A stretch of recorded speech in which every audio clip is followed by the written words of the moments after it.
સુરતના સલાબતપુરા વિસ્તારમાં 6 વર્ષની બાળકી સાથે દુષ્કર્મની ચકચાર મચાવનારી ઘટના સામે આવી છે। પડોશમાં રહેતા 82 વર્ષીય વૃદ્ધે બાળકીને લાલચ આપી પોતાના ઘરે લઈ જઈ તેની સાથે દુષ્કર્મ આચરી હોવાનો આરોપ છે। ઘટના બાદ ગભરાયેલી બાળકી ઘરે પહોંચી હતી અને દુખાવો તેમજ બ્લીડિંગ અંગે માતાને જાણ કરી હતી। પરિવારજનોએ તરત જ પોલીસનો સંપર્ક કર્યો હતો। ફરિયાદના આધારે સલાબતપુરા પોલીસે આરોપી મૂસા મોહમ્મદ મંસૂરીની ધરપકડ કરી આગળની કાયદેસરની કાર્યવાહી શરૂ કરી છે। ઘટનાને પગલે સમગ્ર વિસ્તારમાં રોષનો માહોલ જોવા મળી રહ્યો છે। પોલીસે કેસની ગંભીરતાને ધ્યાનમાં રાખીને તપાસ હાથ ધરી છે।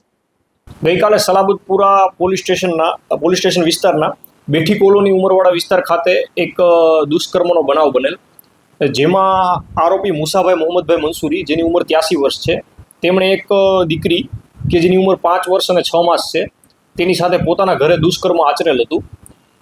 જેના અન્વયે દીકરીની દાદી છે તેમણે સલાબતપુરા પોસ્ટે ખાતે ફરિયાદ આપેલી।